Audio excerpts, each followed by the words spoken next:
Okay, today we are diving into a skill that is, seriously, the difference between a good grade and a great one. We're talking about academic synthesis. It's all about moving past just, repeating facts and starting to build your own powerful arguments. So, have you ever just stared at a blank page and wondered this exact thing? You've done all the reading, you've got pages of notes, but what's that secret ingredient? What's the thing that takes an okay essay and makes it an A essay? Well, here's a big secret. It's not about perfectly reciting everything you've learned back to them. Actually, that's probably one of the biggest mistakes students make. So if it's not a summary, what on earth is it?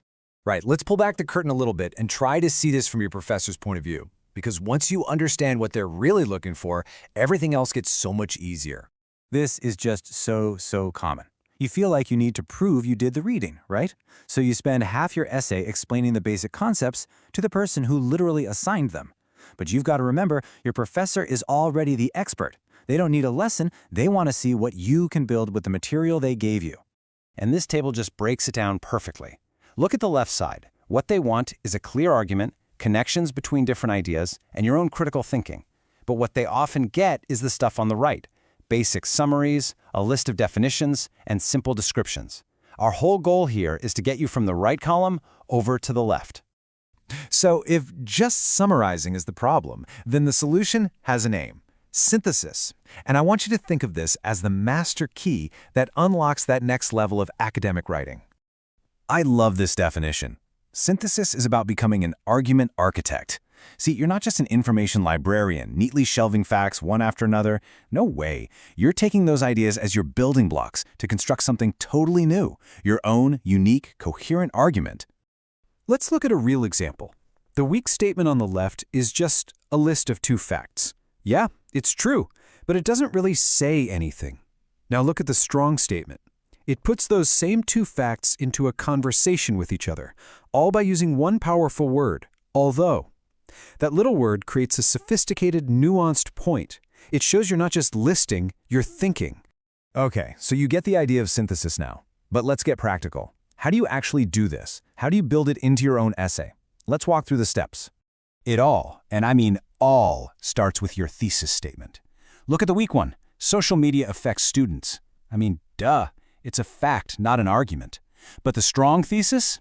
It offers a clear, balanced perspective. It basically hands your reader a roadmap, promising that you're going to explore both the harmful and beneficial sides of the issue. Now this is the absolute heart of synthesis. Don't just list your sources one after another. You have to connect them. Show how they relate. Do they agree? Do they disagree? Does one of them add a little bit of nuance to the other? The strong example here uses words like while and suggest to create a little dialogue between Smith and Lee, which then leads to your own smart conclusion. Its effects are context-dependent. That's the goal. In this classic structure is basically your blueprint. It's how you build that synthesized argument. Your intro lays out your strong thesis. Then, your body paragraphs are where the magic happens, where you bring those sources into conversation, using evidence to build your case, brick by brick. And finally, the conclusion ties it all together, reinforcing the unique argument that you constructed. All right, so we know what to do. Now let's spend a minute on what not to do. Honestly, just being aware of these common traps is half the battle. These are the big red flags to watch out for in your own writing. Don't just summarize. And definitely don't just copy the structure of an article you read.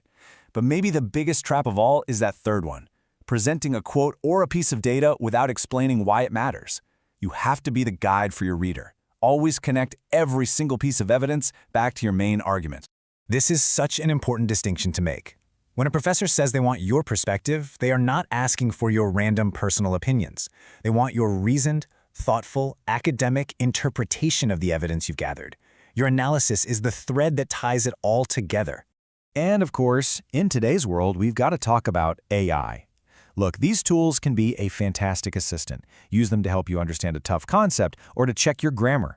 But never, ever let them do the actual thinking for you. The argument, the synthesis, that has to come from you. Okay, for our last section, let's talk about the mindset shift that really brings all of this together, because this goes beyond just writing techniques. It's really about learning to think like an academic. This might be the single most powerful piece of advice in this entire explainer. Seriously. If you want to write like a top-tier academic, you first need to read like one. You have to pay attention not just to what the articles are saying, but how they're saying it.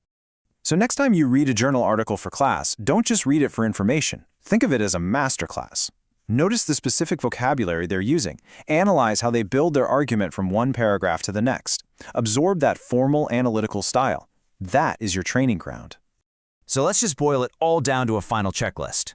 Number 1, synthesize your sources. Don't just summarize them.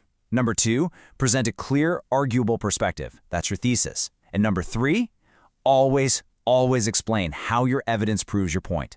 If you can get these 3 things right, you are well on your way. And that really leaves us with one last question for you to think about as you start your next assignment.